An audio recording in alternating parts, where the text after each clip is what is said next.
Broadcasts by representatives of the federal parties on time provided by the Canadian Broadcasting Corporation and its affiliated stations. Tonight, on behalf of the Progressive Conservative Party, the Honorable Tom Sidden, Minister of Indian Affairs and Northern Development. Good evening. On September 25th, the Prime Minister announced in the House of Commons a Native agenda for Canada, an agenda of priorities which will significantly address the key concerns of the First Nations of Canada. These priorities have been under development and discussion since early last spring. The agenda falls into four key areas. First, to accelerate the settlement of specific and comprehensive land claims and treaty land entitlements. Secondly, to work to improve economic and social conditions on Indian reserves. Thirdly, to address the concerns of Aboriginal people in contemporary Canadian life. And finally, to address the relationship between Aboriginal peoples and the various governments of Canada. For too long, Native people have awaited necessary solutions to their grievances and progress on restoring strength and self-respect to Indian communities. All Canadians must now realize the need to find solutions which work, overdue solutions which must be developed and implemented, and in a way which responds to the aspirations of Aboriginal people and their leaders.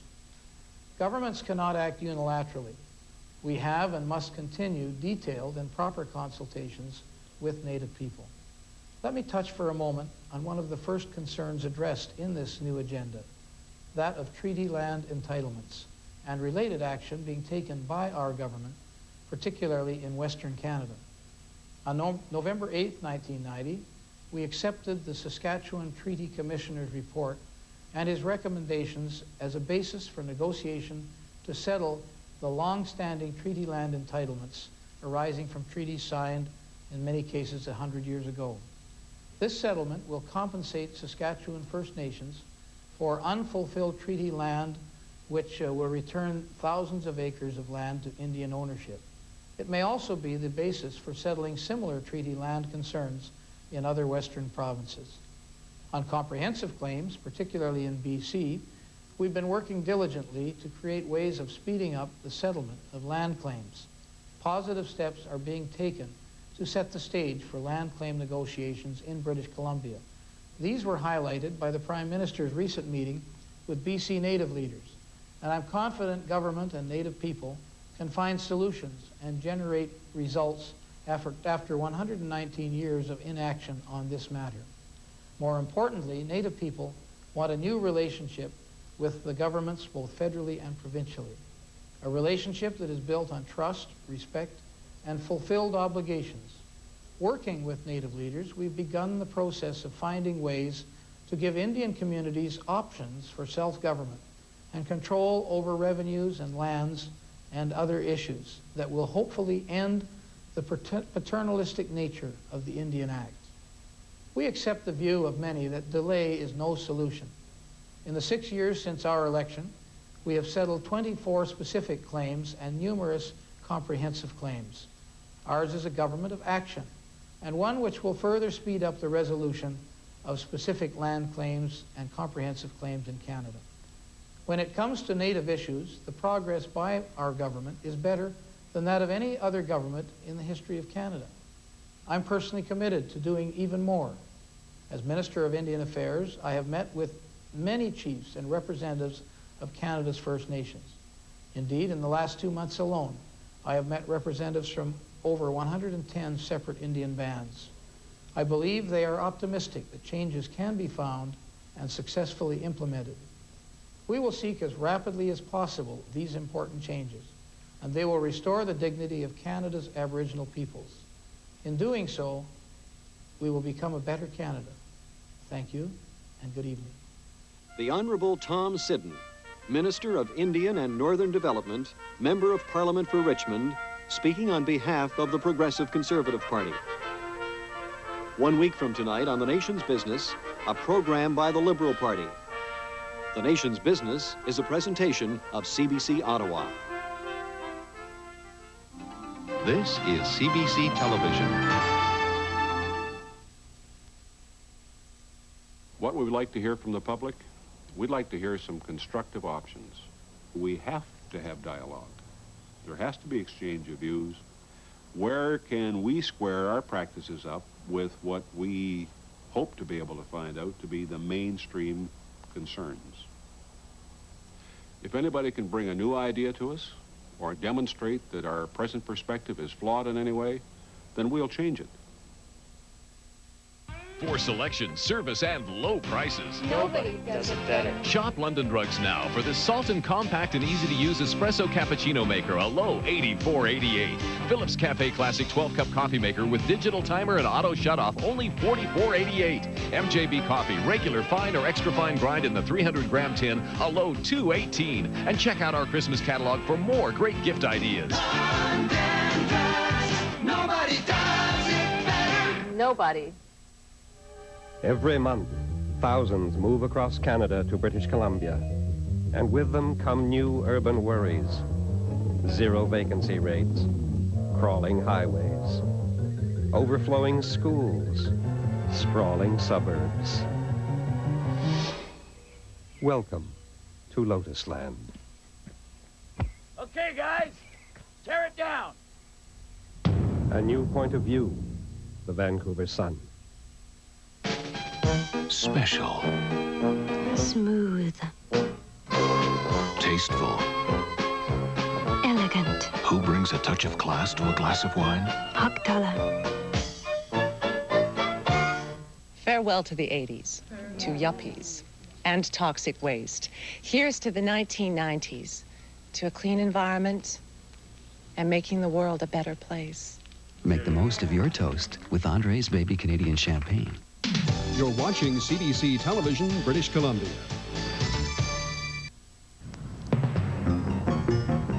On Sunday Night Final tonight, a police manhunt is on following the shooting deaths of 2 men in Delta.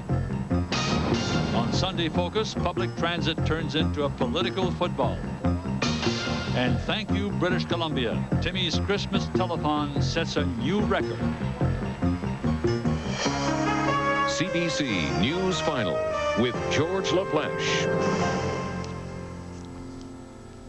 Good evening. A police manhunt is underway tonight for a suspect wanted in the shooting deaths of 2 men in Delta. 3 other men were wounded as the shooting broke out last night at a high school auditorium, the scene of an East Indian cultural event. May Wong reports. It happened here at North Delta Senior Secondary. At 11:30 last night, the final act of an East Indian cultural event was just winding up. There were 400 people in the audience. Investigations revealed that an East Indian male had entered the auditorium and fired approximately 15 shots from a high-powered semi-automatic rifle. This shooting has left 2 men dead and 3 others wounded. Police did not find the rifle, but they did find a handgun at the scene. They don't know yet if it was used. Jatinder Bhatti was one of those hurt. A bullet had grazed his backside. No, we're just coming from the show, right? Just coming outside, and I heard the shots from outside and tried to escape, right? Just go right inside there. So when I come out, and it's 2 bodies down there, and the people crying, right? Well, firstly, we were thinking somebody has pushed the doors because the doors are the steel one. So we were thinking. Santok Mandar was caught in the panic after the shooting. Then we find just on the left hand on the hallway, we find one person was crumbling with in the blood, and I think he has shot maybe 1 or 2 on his thigh. I was terrified. I was terrified because I didn't know if a shot was going to come this way next or... Darlene Razzo lives across the street from the school. She heard the shots and looked out from her living room window. I saw one fellow walking or sort of running down past the front of the school, and then by the time he turned around the corner, he was limping. So I said, oh my God, it looks like he is shot. And so then later, very shortly after, I saw a van quickly drive out of the school parking lot, and then I looked over again, and I could hear someone out there screaming, yelling, a man's voice.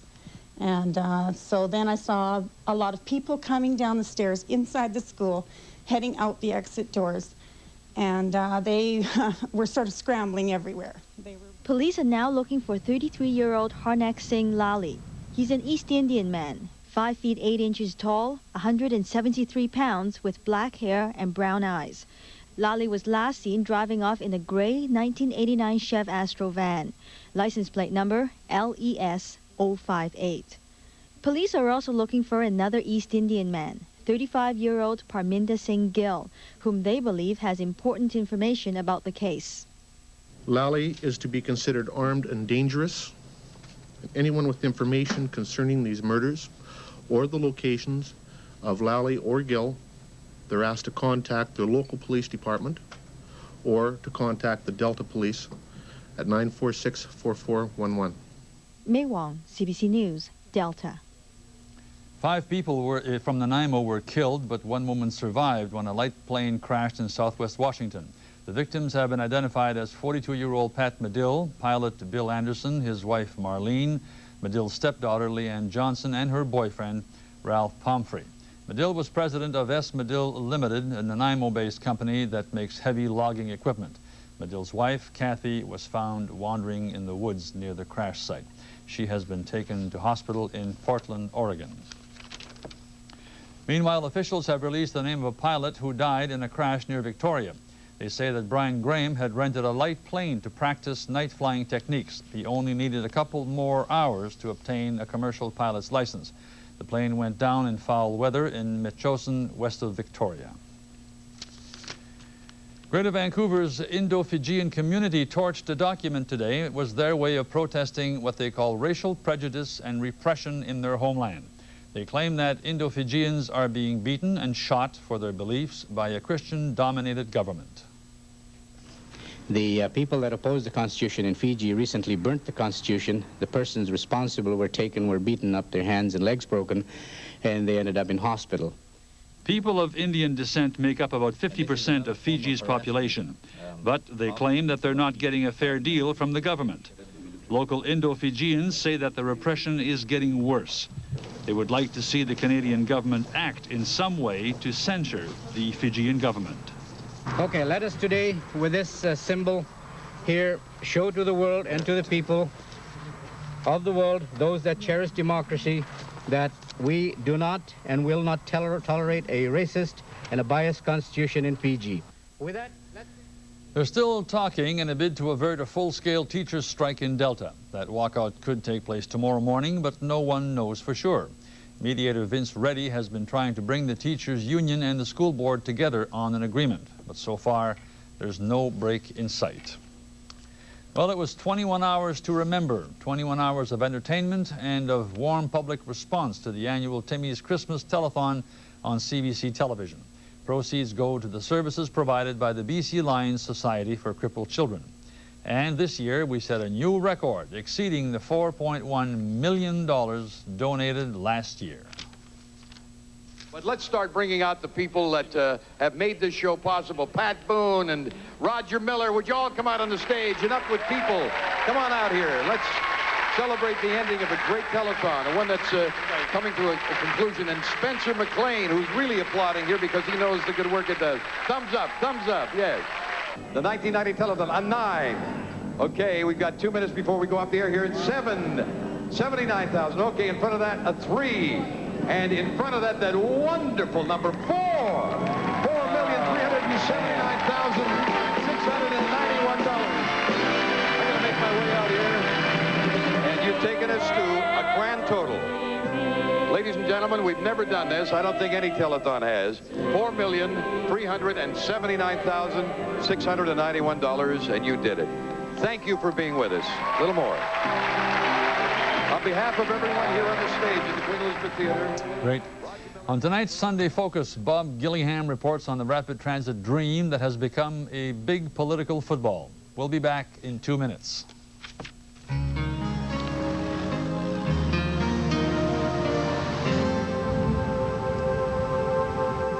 Rudolph the Red-Tabbed Reindeer. Howdy, I'm Rudolph. My experience as Santa's first on the scene have taught me a lot about Christmas gifts. One of the 3 most popular are Levi's red tabs. Every size, style, color, and finish. They're just $39.99 every day of the year at Mark's Work Warehouse. Take it from me and the boss. It's a guarantee that Mark's Work Warehouse has Christmas gifting all wrapped up. For selection, service, and low prices. Nobody does it better. Shop London Drugs now for this salt and compact and easy-to-use espresso cappuccino maker, a low $84.88. Philips Cafe Classic 12-cup coffee maker with digital timer and auto shutoff, only $44.88. MJB coffee, regular, fine, or extra fine grind in the 300-gram tin, a low $2.18. And check out our Christmas catalog for more great gift ideas. London Drugs. Nobody does it better. Nobody. It was a perfect day for a picnic. We sat surrounded by the trees of my youth, and seeing the life in front of me, I reflected how quickly it all changes. I wondered if our children too would someday return with their children to this same shelter, this peace of mind. And hearing their laughter carried on the wind, I knew the answer was in our hands. In 1990, Acura taught old-world thinkers a lesson in performance engineering by creating what Motor Trend magazine called the best sports car the world has ever produced.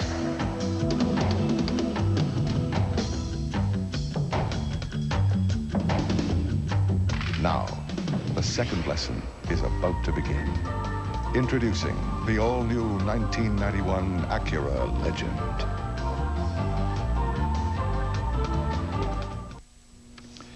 A report on last summer's helicopter escape from Kent Prison near Agassiz warns that it could happen again. If not at Kent, then at some other prison. The report says that there must be new policies and methods to deal with the danger. Robert Ford and David Thomas were scooped up in a helicopter that landed in the yard at Kent Prison last June 18th. A prison guard was shot and wounded in the escape operation that took only 2 minutes and 17 seconds to complete. The convicts were captured a couple of days later after they'd holed up on a small island in Harrison Lake. It's a blast. I'd do it again if I could. A third man, Alan Jupp, was arrested a few weeks later in connection with the escape.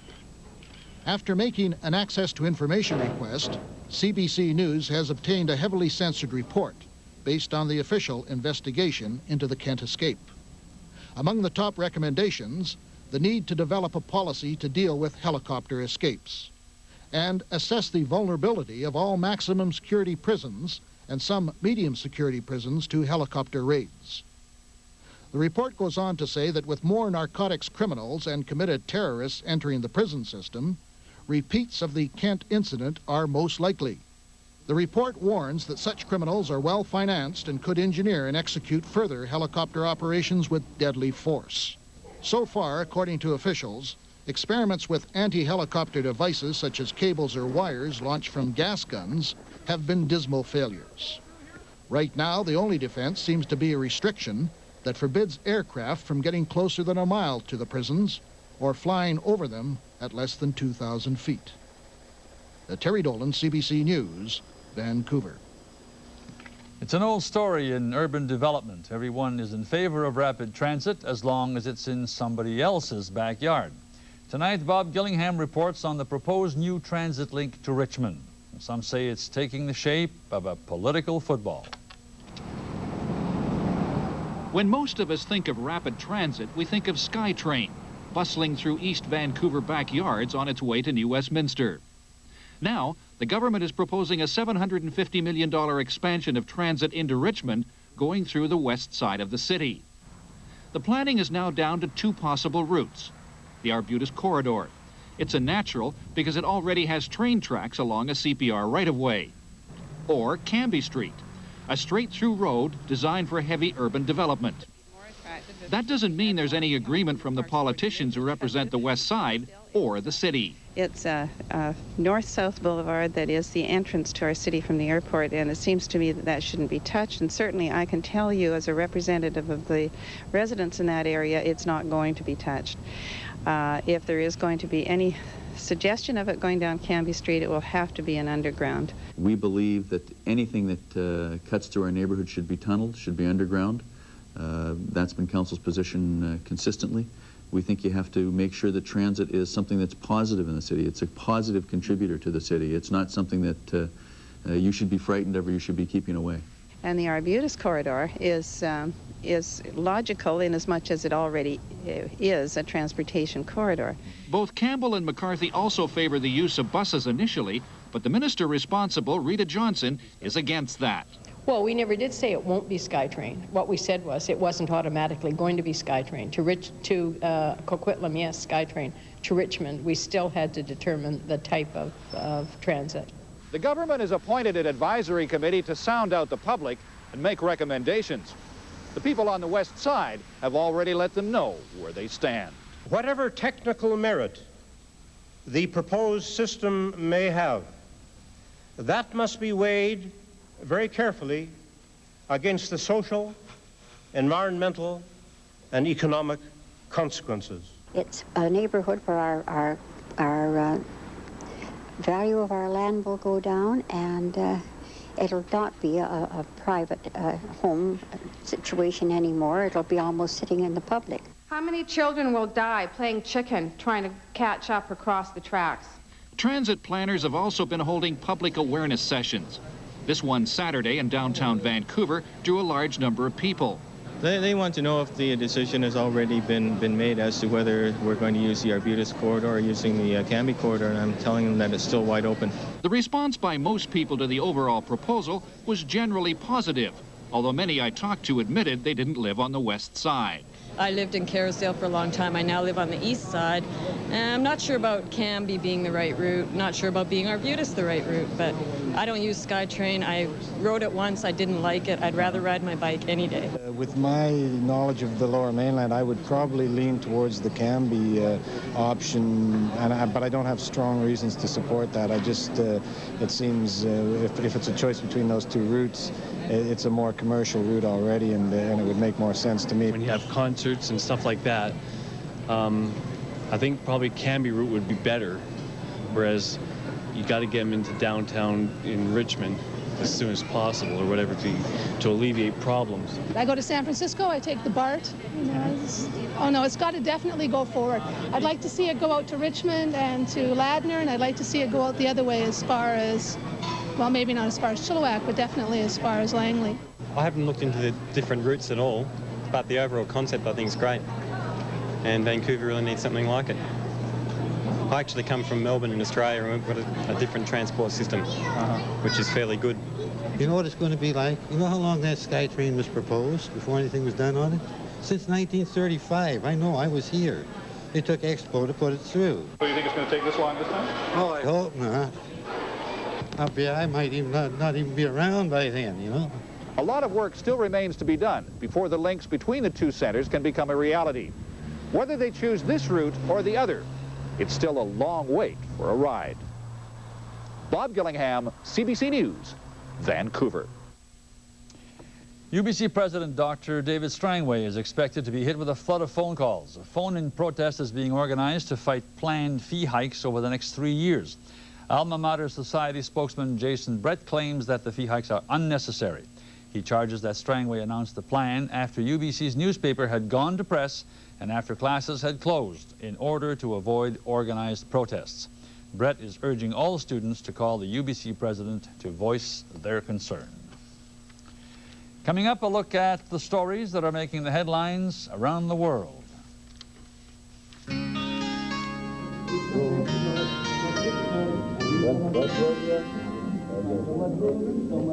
been staring out there all day. What are you doing? Trying to figure out which computer is the most powerful. Well, that's easy. The one with the most memory, megahertz, MIPS, you know. No, I don't think so. There we go. I think the most powerful computer is the one that people actually use. Macintosh has the power to change the way you look at computers. But that's not really a fair comparison. People like using the Mac. With gas prices going out of sight, here's some fuel for thought. 1991 Chevrolet Cavalier and Pontiac Sunbird make your money go farther with better fuel economy than Ford Tempo, and that adds up to better value. And now, for a limited time, you can drive home the year's best prices on a new Chevrolet Cavalier or Pontiac Sunbird with an added bonus, 10.9% financing for up to 48 months. A great deal? You can bank on it. But only at your GM dealer.